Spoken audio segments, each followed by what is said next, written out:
tal? ¿Cómo estás? Sea bienvenido a su programa Desde tu Mirada, 6:06 y está escuchando el 1040 de amplitud modulada, Radio Mujer, el sexto sentido de la radio, también llegando a través del 95.1 de FM en Austin, Texas, y al resto del mundo por el internet en www.radiomujer.com.mx, en donde tenemos nuestra transmisión en vivo con cámaras y todo.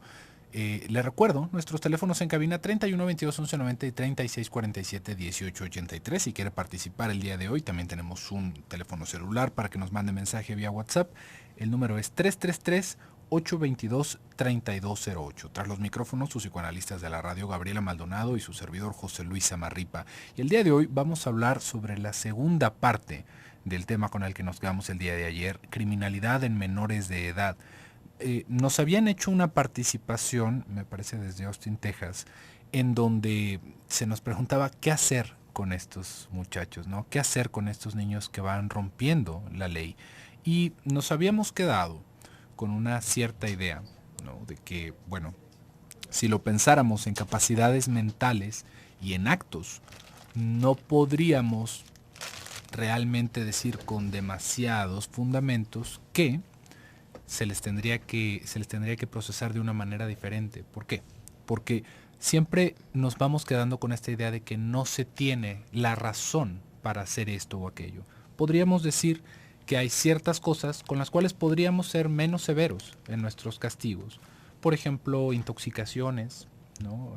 Por ejemplo, que un muchacho se tomó una cerveza, se puso hasta atrás y la policía lo agarra en la calle, ¿no? No es lo mismo un adolescente, un puber que se toma una cerveza tal vez en un reto, en algo, y que se le castigue como a un adulto. Eso no, ahí sí no podríamos pensar en lo mismo, ¿no? Podríamos hablar de un arresto domiciliario, llevarlo con sus padres, pero no tiene mucho sentido a una criatura de esa edad llevarla a la cárcel, ¿no? O que pasara un tiempo ahí en arresto. Ahí van siendo diferentes digamos, como las valoraciones que tendríamos que dar. También podríamos pensar que para cierto tipo de robos no podríamos procesar igual a los niños ni a los adolescentes que a los adultos. ¿Por qué? Porque tendríamos ahora sí un problema todavía más grande. ¿Por qué? Porque cuando nosotros somos adolescentes, digamos que pasamos una cierta etapa, un cierto momento de nuestra vida en donde nos volvemos medio vándalos, medio psicópatas, todos nosotros. ¿Por qué? Porque ahí hay un reajuste, se habla de este reajuste en nuestra personalidad, en donde nosotros vamos tomando nuestra identidad como adultos, nos vamos relacionando con nuestro cuerpo de adulto, vamos haciendo un montón de cosas, van sucediendo un montón de cosas en nuestra cabeza, y en ese desbarajuste, y todavía podríamos sumarle un poquito al asunto hormonal, pues nos da por hacer muchas tonterías, ¿no? Muchas tarugadas. Y no tendría por qué reflejar nuestra personalidad, no es forzosamente un reflejo de nuestra personalidad hacer algo en ese impulso adolescentil, ni tampoco cuando estamos un poco más jóvenes, de la misma manera que le estoy diciendo esto. Pero nadie en un impulso adolescentil mata a alguien. Esto no pasa, ¿no? Si alguien mata a otra persona es porque no están establecidos bien estos diques de contención, y eso es exactamente lo mismo para un niño que para un adulto, ¿no? Tal vez si nos fuéramos aún más lejos, podríamos pensar en estos hermanitos, ¿no? De 2, 3 años, en donde de repente que esto es algo que sucede muy a menudo, Gabriela, el otro día me lo señalaste, de estos niños que van manejando sus carros de baterías y le pasan por encima a su hermano, ¿no? Y todavía la gente se queda grabando, que es lo peor, ¿no? Pero imagínese que terminara en una fatalidad una de esas cosas. No podríamos decir que el niño de 2, 3 años asesinó a su hermano. ¿Por qué? Porque todavía a los 2, 3 años no hay una concepción de la muerte. Lo que quiere el niño es deshacerse de él. Y sí es un impulso asesino si usted quiere, pero no tiene el dolo que tendría un adulto. Ahora sí no hay ese razonamiento. Pero ahí estamos hablando de 2, 3 años, ¿no? 5 años, 6, ya a los 7 años ya no. Ya es muy distinto. Por más tiernitos que nos veamos, por más que vayamos pensando que no está bien fija nuestra personalidad, ahí, como le digo, nos estamos dando cuenta de que no estuvo ese dique de contención. Y ese dique, ya que se supera, no hay vuelta para atrás. Ya es demasiado tarde. Sí, ya es demasiado tarde para hacer cualquier cosa de esas. Sí, como te podrás dar cuenta, poner clara una resolución, si tú misma nos has seguido desde el día de ayer, y en 2 ocasiones nos preguntaron, ¿no? Bueno, entonces, ¿qué habría que hacer aquí? verdaderamente no hay una resolución que salga a flote, ¿no es cierto? No hay algo que aparezca como por completo viable, ¿no es cierto? Por un lado y por otro parece un problema pues que no tiene pies ni cabeza, que no tiene una resolución en cuanto a, digo, fuera de la prevención que hablamos el día de ayer, que sería la parte más importante en el curso de la educación. Una vez ocurrido algo como esto, verdaderamente no hay una solución totalmente gratificante y nos podremos dar cuenta de que como esta, muchas otras situaciones, de pronto exigimos una solución como si nos estuviésemos dirigiendo a una entidad mayor, ¿no? Al Estado como un gran padre o como una gran entidad que está haciendo mal su función, pero no hay algo que ya si nos ponemos a escarbarle, a desmenuzarlo, aparezca de esa manera tan fácilmente sin que choque con ciertos valores morales, con ciertas ideas, con ciertas dificultades legales y también ciertas dificultades prácticas incluso, ¿no?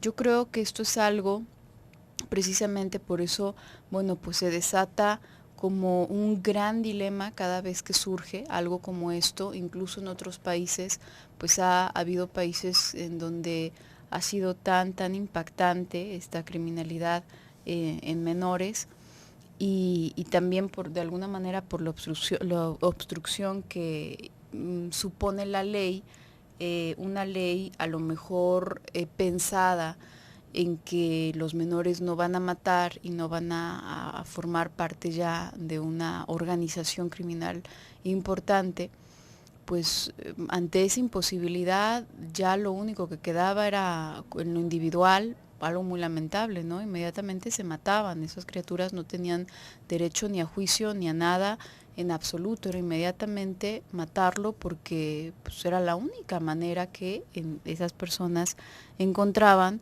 como una solución, ¿no? Porque no iban a acabar nunca de llevarlos sancionados a su casa y luego que regresaran una y otra vez. Y estamos hablando de lugares, bueno, donde esto ha cobrado unas magnitudes impresionantes, pero lo que quiero decir es que aquí, como en muchos otros lugares, esto implica verdaderamente un reto, ¿no? No únicamente para el sistema, que quizás es el que al quien se le puede exigir y de quien se puede decir que está obligado, entre comillas, a darnos las soluciones, sino también para nosotros mismos. Y creo que es importante siempre que pensemos que algo lo están haciendo mal, alguien, quien sea, nos preguntemos más o menos cómo será, qué nivel de complicación tendrá y qué soluciones se pueden ocurrir con lo poco que sé de la materia o lo mucho que puedo saber de la materia a mí mismo, para que me dé una idea a lo mejor de por qué es que está tardando tanto. Vamos a ir a un pequeño corte y regresamos.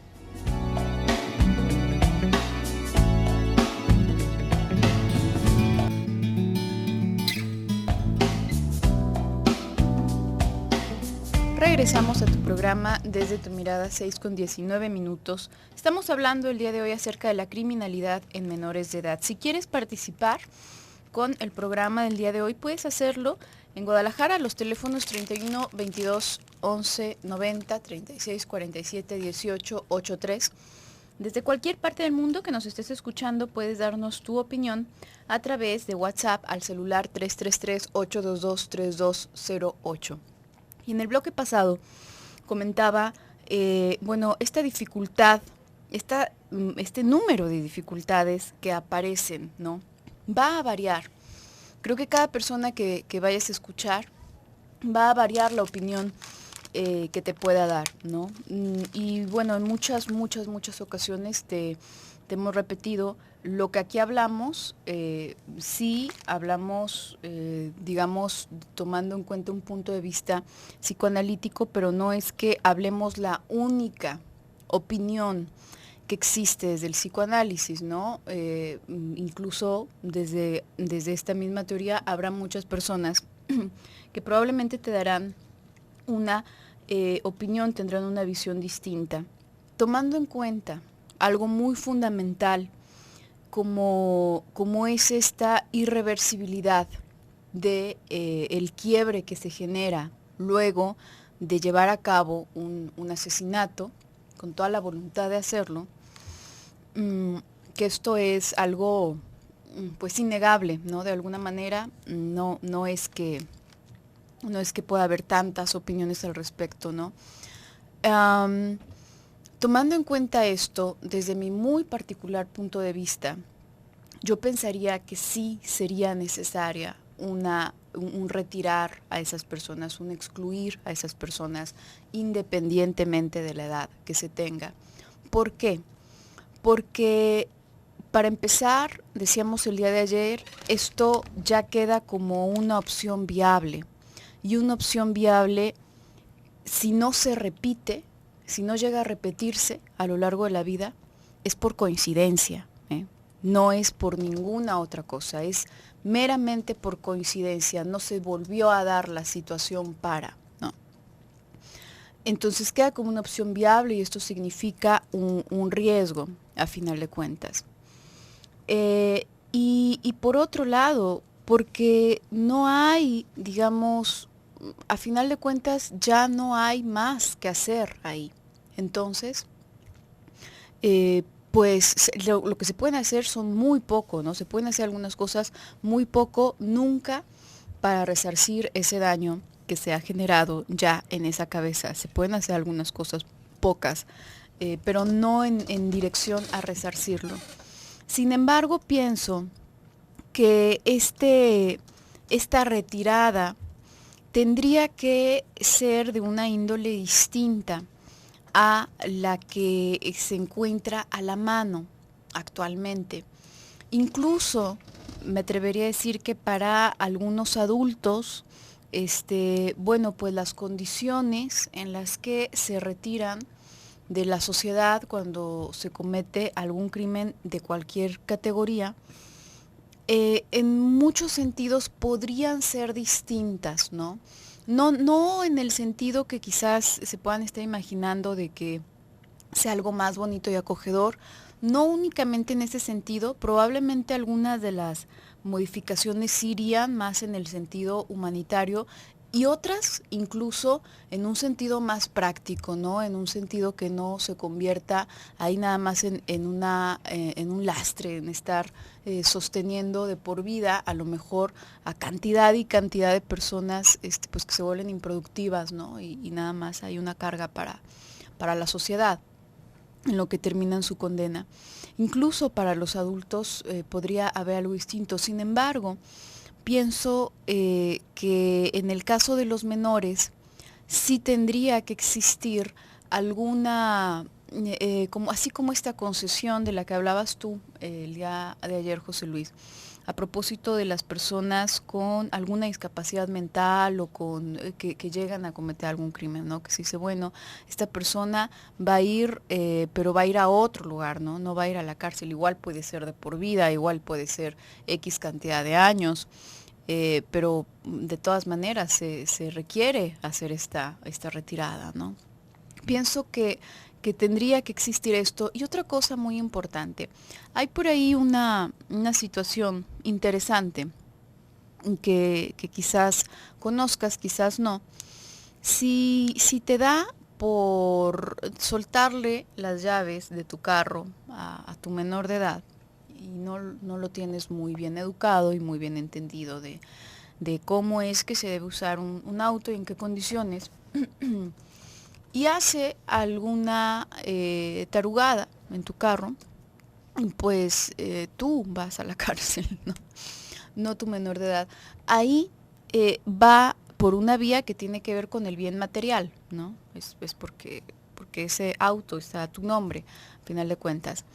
Pero en otros contextos no he sabido, no desconozco esa parte de la ley, pero por lo que he visto no aplica el hecho de que al un menor infringir cierta ley ya importante, como de lo que hemos estado hablando últimamente, bueno, estos niveles verdaderamente importantes de criminalidad, ¿no? No rayar las paredes, etcétera. Pues no he sabido que haya una sanción directa para los padres. Y una sanción, ojo, no por castigar, una sanción para ubicarnos dónde estamos y qué podemos hacer, ¿no? Y fíjate, Gaby, ya tenemos acá algunas participaciones que nos están haciendo llegar por WhatsApp. Le recuerdo el número 333-822-3208. Nos dicen: hola, buenas tardes. El desinterés de los padres hacia los hijos les pega duro. No estamos comprometidos con la educación de ellos hoy. Tristemente, alumnos del CONALEP expusieron su trabajo electrónico. ¿Pueden creer que solamente una madre de familia acudió? Que fui yo. Estamos hablando de aproximadamente 40 alumnos. Luego nos preguntamos por qué nuestros hijos están delinquiendo. La expresión de todos los alumnos era de tristeza. No es la tecnología, somos los padres los que formamos a esos delincuentes. Muchas gracias por tu participación.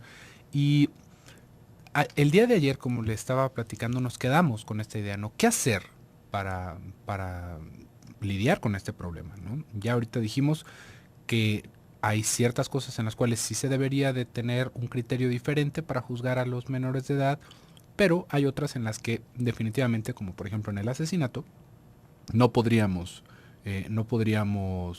decir que es distinto, ¿no? No hay algo ahí que dentro de lo que pudiéramos pensar teóricamente, al menos que se me vaya ocurriendo ahorita, le voy siendo sincero, pero no es como que estemos dejando ahí algo al aire, pudiéramos decir que esto fuera distinto para un niño, por lo mismo que le estábamos hablando de los diques de contención. Y ya que se rompió ese dique, ya no hay mucho más que hacer. Aún así nos vamos a topar con el problema de que pues tarde o temprano van a regresar a la sociedad. No es como que los vayamos a desaparecer, ni como que vayamos a asesinarlos, no los vamos a mandar a la guillotina, no es esto algo que ya se use. Y cuando se usaba tampoco era mucho remedio, ¿no? Es algo ahí para pensar. Pero ¿qué podemos hacer? ¿Realmente se puede rehabilitar una persona así? Y después de haber pasado tanto tiempo en la cárcel, pues ¿cuál es la posibilidad de rehabilitarse, ¿no? ¿Cuál sería la intención? Estamos pensando que hay vidas desperdiciadas, tiradas a la basura en malas decisiones. Y esto que nos estás diciendo tú con tu participación de esta inasistencia por parte de los padres de familia a estas exposiciones, no necesariamente podríamos decir, bueno, pues es que como no fueron a mi exposición me hago un delincuente, ¿no? Sino justamente en esto que tú mencionas, que es la desatención. Ahí hay algo bastante importante que tendríamos que entender. Cómo estos primeros límites solamente se pueden llegar a poner en casa y solamente se pueden poner si nosotros los tenemos. No hay algo que no podemos dar algo que no tenemos. No hay como, bueno, entonces los vamos a educar en la escuela. No. Y por lo mismo, este va a ser un problema que va a seguir durante toda la vida, me parece. No hay mucho remedio ante esto. Lo que sí va generando un remedio, y esto lo podemos ver en muchísimos países en vías de desarrollo, es que las personas puedan tener una posibilidad de tener cubiertas sus necesidades básicas. Esto hace una diferencia enorme. Hace poco sale una película, es una película bastante impactante porque está hecha a modo de documental y no es que sea una historia verídica, pero es algo medio anecdótico de varios niños que han vivido esto, que son los niños soldado, ¿no? Los niños soldados en África, y se va contando un poquito de esta historia. Y ahí nos vamos a dar cuenta cómo, si no tenemos esas necesidades básicas cubiertas, no hay forma de que nosotros podamos devenir sujetos. No hay cabeza para eso, hay cabeza para sobrevivir, y por lo general la vía más corta es robar y quitarle la vida a los demás para sentir que estoy haciendo algo de provecho. Pero bueno, vamos a ir a un pequeño bloque comercial, en un momentito continuamos.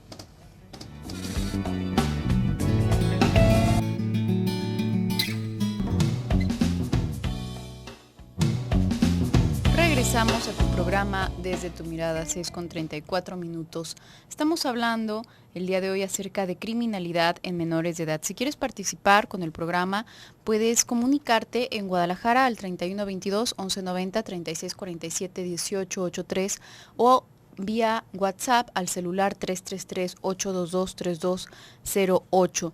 Antes de continuar, recordarte el evento Salud, Mente y Cuerpo. Descubre los beneficios de vivir en armonía, en equilibrio y con calidad de vida, donde se estará presentando Luisa Ortega, el doctor Gilberto Priego, el doctor Oscar Bañuelos, Alex Sánchez y el doctor Mario Alberto Aguilar, tendrá lugar el sábado 21 de noviembre a partir de las 9 de la mañana en el Salón Regional, la planta alta de Expo Guadalajara. La entrada es totalmente libre para que te vayas apartando ese fin de semana. Y ya tenemos por aquí una participación, nos está diciendo Eugenio Marín o Eugenia Marín. Eugenio, muchas gracias. Él nos está comentando. Es otro síntoma de la descomposición social, siguiendo el ejemplo de los más poderosos que no se enriquecen de su trabajo, sino de los demás. Y la diferencia no es solo la edad, sino la capacidad de organización. Por eso la corrupción es crimen organizado. Y en un país corrupto, las universidades son instrumento. Muchísimas gracias, Eugenio, por tu opinión. Lamentablemente esto suele ocurrir, ¿no? Se toma muy fácilmente estas cabezas que no deberían de estar tan incipientes a esas alturas, pero a veces lo son, y es muy fácil hacer cualquier, como insertar cualquier tipo de idea.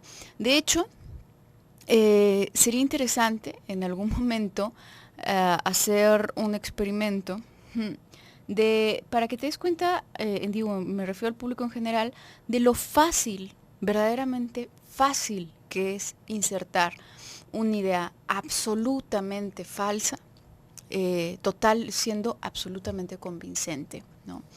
En algún momento quizás te habrá tocado, a lo mejor no, este ejercicio de llevar un debate con ciertas reglas, ¿no?, interesantes, en donde tú debes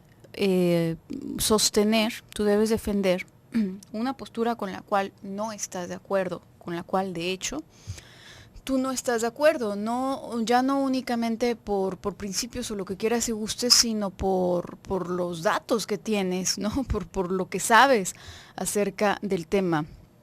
Puedes tener una opinión totalmente opuesta y el ejercicio es precisamente de defender esa postura, como que en verdad estuvieses totalmente seguro, totalmente segura de qué es lo correcto.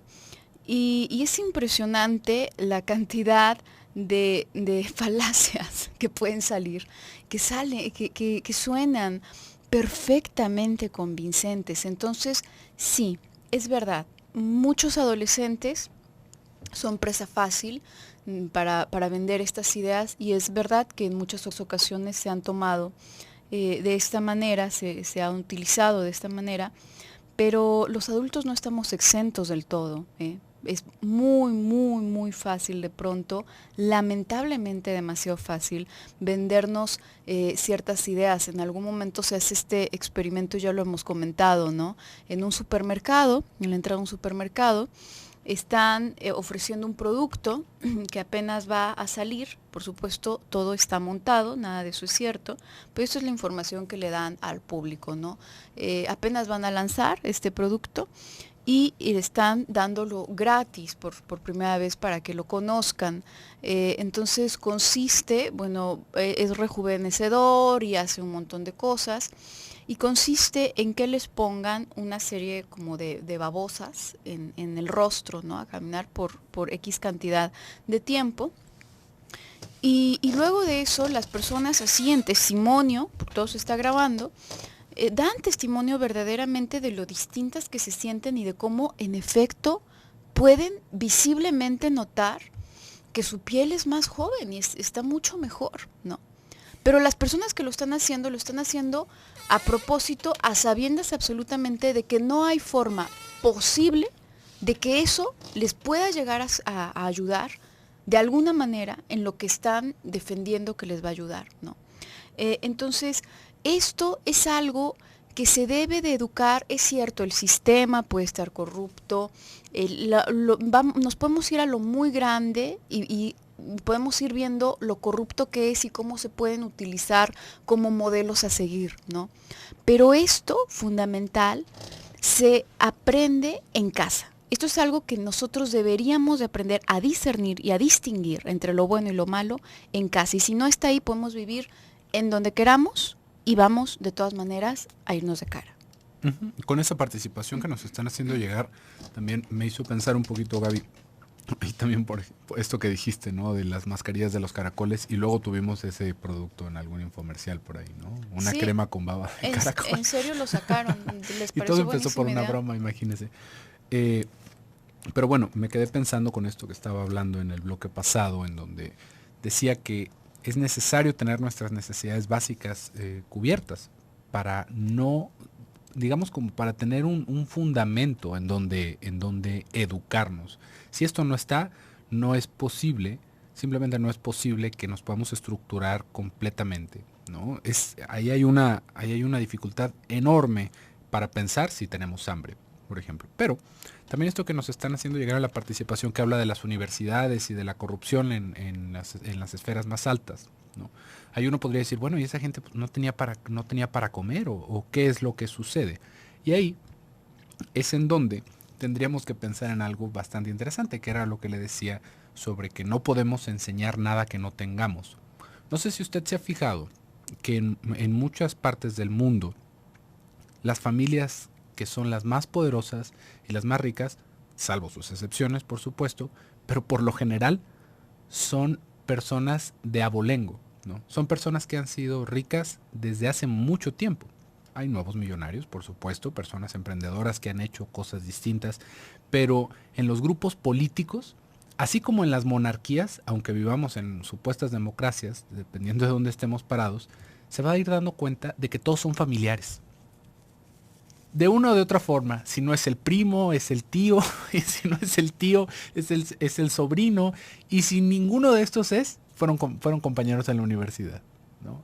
Por ahí hay grandes mandatarios del mundo que compartieron universidad con terroristas de los peores, de los más marginados y buscados, asediados por la justicia.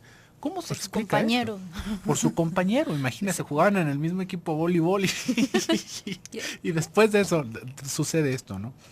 ¿Qué pasa con esto? Uno podría decir, bueno, pues tienen cubiertas sus necesidades básicas, ¿no? Sí, ellos. Pero en la misma estirpe en la que se va creciendo, nos determina, ¿no?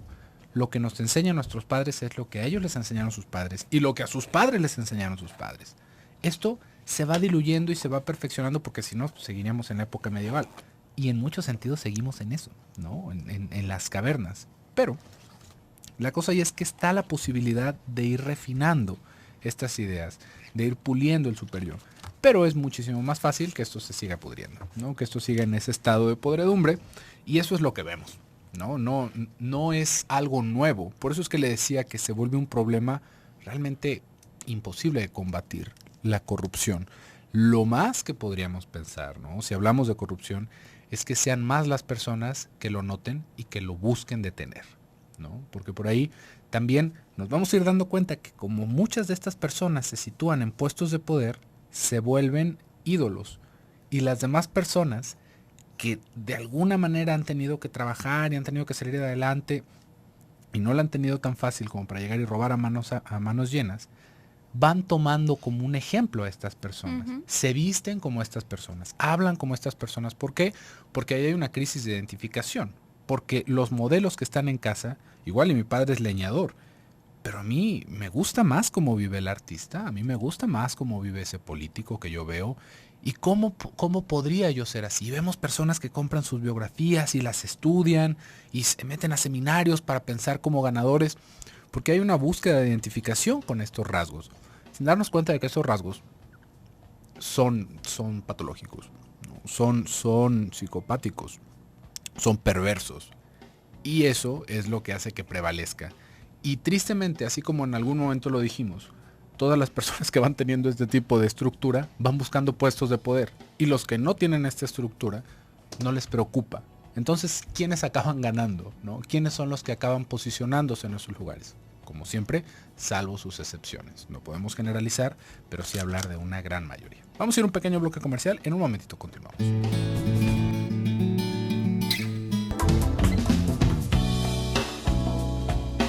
Regresamos a tu programa Desde tu Mirada, 6:50. Estamos en el último bloque del programa del día de hoy. Ya escuchaste a Claudia, estaremos hablando acerca de este fenómeno, ¿no? La justicia en las manos del pueblo.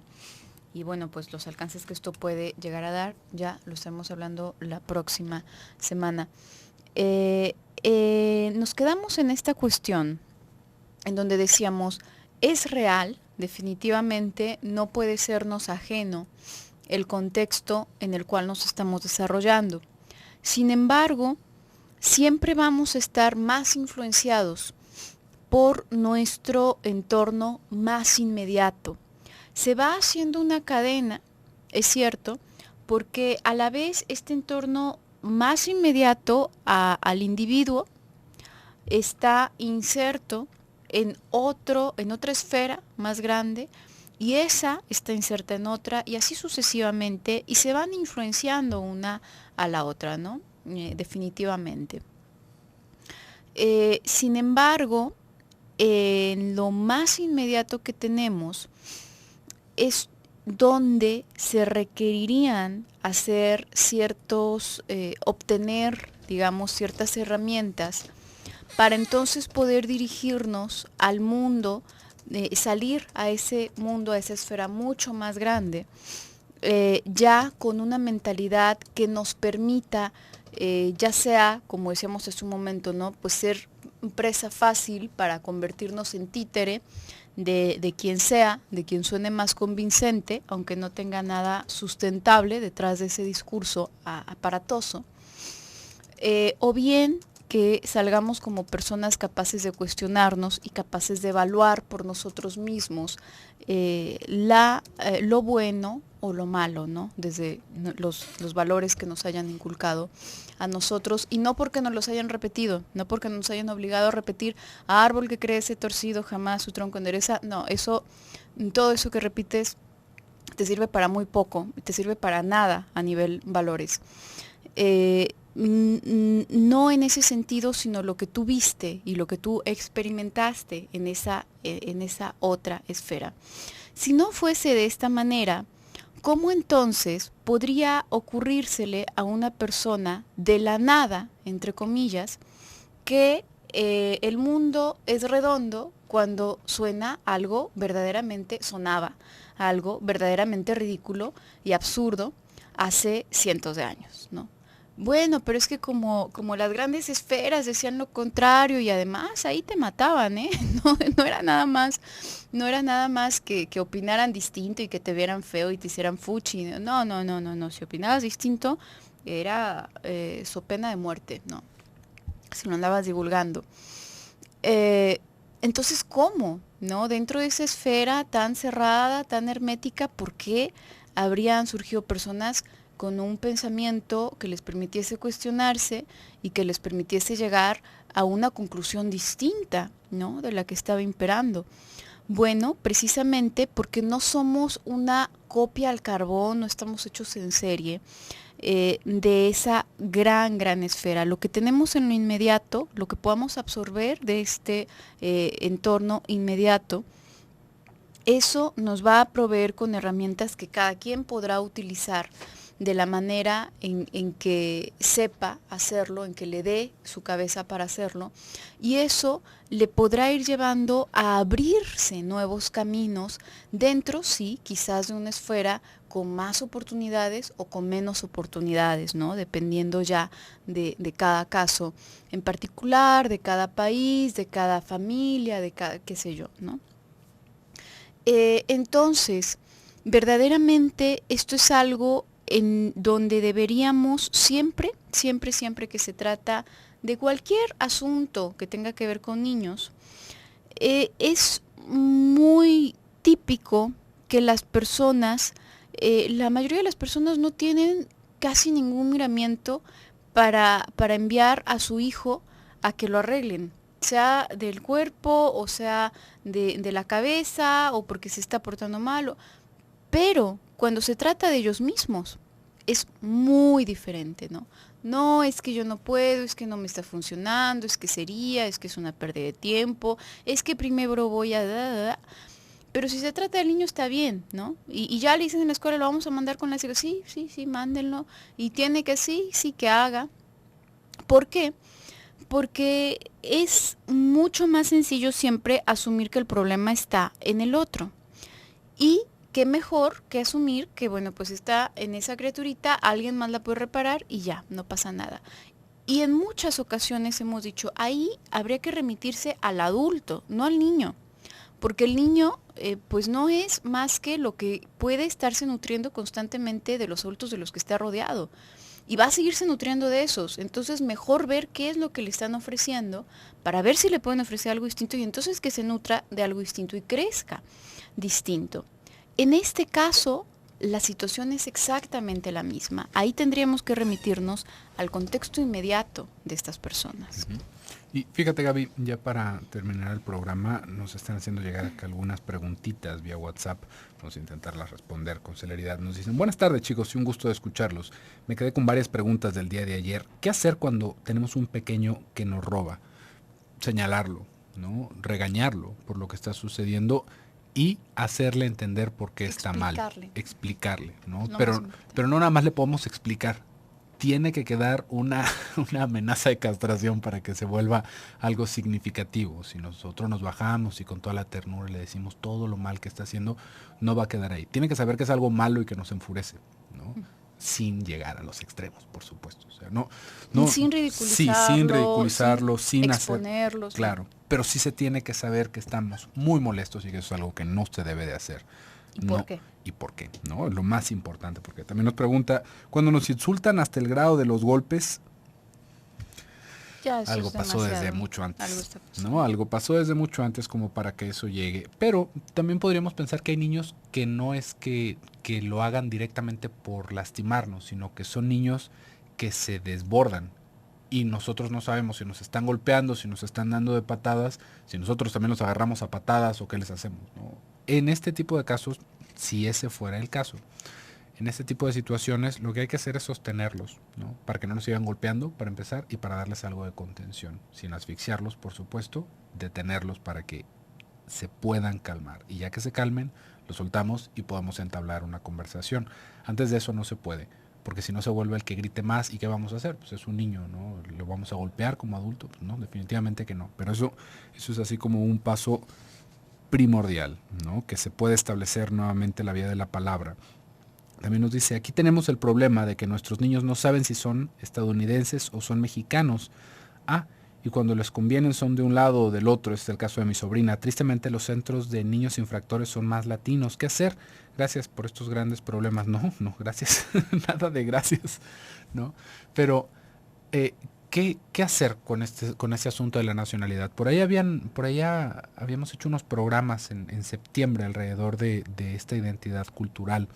Pero este es un problema que los niños en su misma perversos polimorfos, en su perversión polimórfica, van utilizando, ¿no? También lo podríamos ver cuando los padres se divorcian o se separan. Mi papá dice tal, mi mamá dice tal, y entonces ¿quién tiene la razón? A ver qué me conviene, pero es una manera nada más de manipularnos, ¿no? No hay que clavarnos tanto con que si es su identidad cultural o no. Para los niños primero viene la identidad familiar que la identidad nacional, ¿no? Eso viene ya mucho después. Entonces, en eso es en lo que nos tendríamos que enfocar, porque al final de cuentas, si son de un país, son de otro, son primeramente nuestros hijos y nosotros los educamos, ¿no? No porque sea una cultura u otra o porque se vea una cosa u otra, en casas en donde se van haciendo todas estas formas de vivir, y eso es lo que tendríamos que tener en consideración. Entonces, pues bueno, fue muy apresurado las respuestas que te pudimos dar, Rosy. Ojalá y te hayan sido de utilidad, y también para las personas que nos escuchan allá en Estados Unidos, en Austin, Texas, que también sea algo de utilidad.